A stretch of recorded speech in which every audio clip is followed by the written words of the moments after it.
Hello everyone, कैसे हैं आप सब लोग। जैसे कि आपको पता है हमने अपना सेशन स्टार्ट किया है। आज आप इसका पार्ट सेकंड पढ़ेंगे, जिसका पहला पार्ट होगा ये 73rd amendment of constitution of India, जो आपको पता है हमारे सिलेबस में है। उसके बारे में हम बिल्कुल डिटेल में और बिल्कुल ज़ीरो से स्टार्ट करेंगे और बहुत सिंपल तरीके से करेंगे। जो आप लोग आर्ट्स बैकग्राउंड से नहीं हैं या जिन लोगों ने ये चीज़ें नहीं पढ़ी हुई, उन लोगों को भी ये चीज़ें बहुत ही आसानी से समझ आ जाएगी और आप लोग एग्ज़ाम में इससे रिलेटेड कोई भी एमसीक्यू आएगा तो उसका आंसर कर देंगे। सबसे पहले आपको पता होना चाहिए कि 73rd अमेंडमेंट जो कॉन्स्टिट्यूशन में हुई थी वो कब हुई थी। तो वो जो हुई थी आप लोगों वो हुई थी 1992 में। तो लेकिन वो 1992 तक का जो पूरा सफ़र था इसके साथ, वो हम थोड़ा डिटेल में जानेंगे ताकि आपको सब चीज़ें याद रहें एग्ज़ाम में और बहुत सिंपल तरीके से। तो चलिए स्टार्ट करते हैं आज का लेक्चर। आपको मैं एक स्टोरी के माध्यम से ये सारी चीज़ें समझाने की कोशिश करूँगा। आई होप आप लोगों को ये चीज़ें समझ आएंगी। तो चलिए स्टार्ट करते हैं।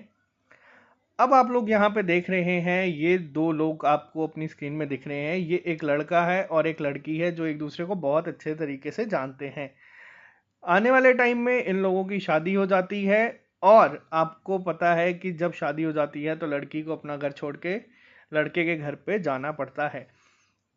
वहाँ पे उसे उसकी फैमिली के साथ मिलके रहना होता है। तो यही आपका बेसिक जो एक कंसेप्ट है वो मैं यहाँ पे आपको बताऊंगा। यहाँ जो लड़का है वो है आपकी स्टेट गवर्नमेंट, जो लड़की है वो है आपकी सेंट्रल गवर्नमेंट, और जो फैमिली है आपकी वो आगे आपके विलेजेस जितने भी हैं वो। अब बात क्या है, यहाँ पे आपको थोड़ा सा ध्यान से सुनना है, बहुत इंटरेस्टिंग होगा। अब लड़की को जाना है इनके पास, यानी कि सेंट्रल गवर्नमेंट को जाना है विलेजेस तक, क्योंकि गांधी जी ने भी कहा था कि जो इंडिया है वो विलेजेस में ही बसता है, और अगर आपको चाहते हैं आपकी डेमोक्रेसी ग्रास रूट लेवल तक जाए तो आपको विलेजेस तक पहुंचना होगा। तो अब लड़की लड़के को तो जानती है लेकिन वो उसकी फैमिली से पूरी तरह से अनजान है, तो उसे ऑब्वियस है कि एडजस्ट करने में बहुत प्रॉब्लम्स होंगी। अपनी मन मर्जी के अकॉर्डिंग वो चीज़ें करने की कोशिश करेगी। जो आपकी सेंटर गवर्नमेंट है, हो सकता है वो लड़के की फैमिली को पसंद ना आए, क्योंकि इनके रहने का तरीका अलग है, इनके रहने का तरीका अलग है। लेकिन अब जो घर की कमान है वो इनके हाथ में है और वही ये सारी चीज़ें चलाएंगी। तो यहाँ पे आपको समझना है पंचायती राज, या आपको मैं बताऊं कि ये सारी चीज़ें शुरू कैसे हुई। तो ये बहुत ही सिंपल तरीका है आप लोगों को समझने के लिए, क्यों ज़रूरत पड़ी इस सब की। अब बात करते हैं यहाँ पे कि आपको पता है जब इमरजेंसी लगी थी तो ये कहा गया था कि हत्या हुई है डेमोक्रेसी की 1975 में। क्यों कहा गया था? क्योंकि तब गवर्नमेंट अपनी मर्जी से चीज़ें चला रही थी। तो बेसिकली इसी चीज़ों को रोकने के लिए, रूरल डेवलपमेंट के लिए आप लोगों का पंचायती राज, या फिर मैं कहूँ 73rd अमेंडमेंट कॉन्स्टिट्यूशन में ऐड हुआ था। रीज़न बहुत सारे हैं, एक एक करके हर एक को जानने की कोशिश करेंगे। सबसे पहली चीज़ आपको ये बताऊं कि जो स्टेट थी वो अपनी मर्जी से चीज़ें चला रही थी। जो था, यूनिफॉर्मिटी नहीं थी, एक कोई एक रेगुलरिटी नहीं थी। कोई चाहता था तो वो 2 टायर में डिवाइड करता था चीज़ें, कोई चाहता था तो वो 3 टायर में करता था। ये टायर क्या है मैं आपको अभी बताऊंगा, थोड़ा सा ध्यान से सुने। अब आपको पता है 5 साल के बाद आपकी स्टेट में इलेक्शंस होंगे। तो जो स्टेट गवर्नमेंट है वो 5 साल के लिए आप अपॉइंट करेंगे, उसके बाद वो हट जाएगी। क्यों? क्योंकि आपके कॉन्स्टिट्यूशन में चीज़ लिखी है। वहीं जो आपके विलेजेस थे वैसे वहाँ पे ये सब चीज़ें अप्लाई नहीं हो पा रही थी। वहाँ पे इन सब चीज़ों को रोकने के लिए जो चीज़ बनाई गई थी वो थी, पहली कमिटी बनाई गई थी वो आपकी थी बलवंत राय मेहता कमेटी। बलवंत राय मेहता कमेटी आपकी बनाई कब गई थी? तो वो बनाई गई थी आपकी जनवरी 16 1957 में, जिस पे आपको एमसीक्यूज पूछे जा सकते हैं। मैं एमसीक्यूज पॉइंट से आपको सारी चीज़ें क्लियर करवाऊंगा।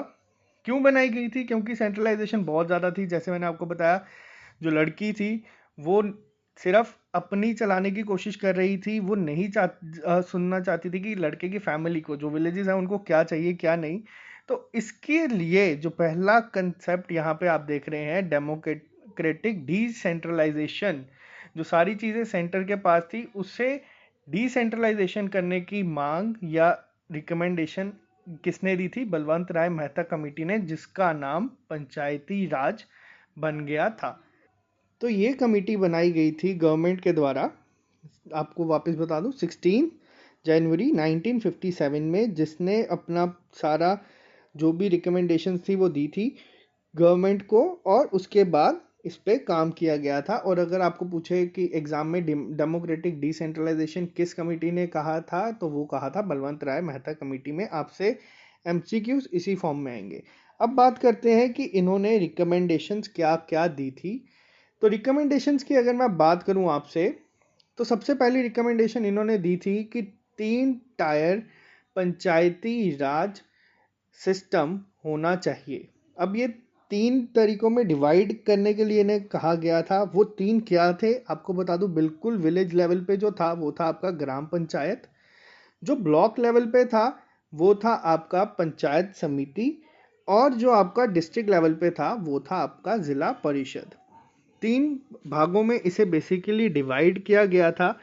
क्यों किया गया था वो मैं आपको बताता हूं। अब यहाँ पे आपको जो चीज़ें याद रखनी है वो मैं आपको बता दूं। जो पहले ग्राम पंचायत थी, वो जो वहाँ पे रिप्रेजेंटेटिव सिलेक्ट होते थे वो डायरेक्टली इलेक्टेड होते थे। वहीं आपके पंचायत समिति और जिला परिषद में जो इलेक्ट होते थे वो इनडायरेक्टली इलेक्ट होते थे। तो यहाँ पे ये चीज़ें होती थी। क्यों ये चीज़ें 3 टायर में डिवाइड की गई? ये इसलिए की गई थी कि जो प्रेशर है, जो सारा का सारा वर्कलोड है, वो स्टेट से और सेंट्रल गवर्नमेंट से थोड़ा हटे, और जो विलेज है उनकी इन्वॉल्वमेंट भी हो, और उसके साथ ही यहाँ पे ये चीज़ रखी गई। तो जो आपकी एग्जीक्यूटिव बॉडी थी वो थी आपकी ब्लॉक लेवल पे पंचायत समिति में, जो आपकी एडवाइजरी बॉडी थी वो थी आपकी जिला परिषद में।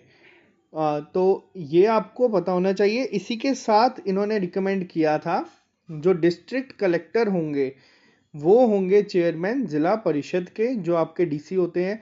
और उसके बाद ये कहा गया था कि जो भी इलेक्शंस होंगे वो हर 5 साल में होंगे जेन्युइन वे में। जेन्युइन वे में क्यों कहा गया था? क्योंकि बहुत सारी स्टेट्स ऐसी थी जहाँ पे इलेक्शन हो ही नहीं पाते थे। अलग अलग सबके रूल्स थे, सब लोगों का अलग अलग नंबर ऑफ टायर्स था। जैसे मैंने आपको पहले कहा, कोई 2 फॉलो करता था, कोई 3 फॉलो करता था। उनके अलग अलग टेन्योर थे, कोई 5 साल, कोई 10 साल। तो ये सब चीज़ें, फाइनेंसिस प्रॉब्लम, और इसी के साथ साथ आपको बता दूं जो मेन इंपॉर्टेंट था, न्याय पंचायत अलग से बनना शुरू हो गई थी, जिसमें जुडिशियल पंचायत भी जिसे हम कहते हैं, जो अपने तरीके से क्रिमिनल केसेस को भी सुनता था।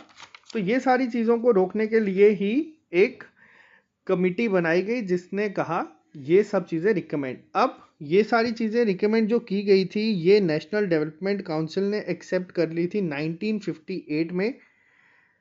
आपसे एग्जाम में अब इस कमेटी के अलावा एमसीक्यूज किस तरह से बन के आ सकते हैं, तो मैं आपको बता दूं।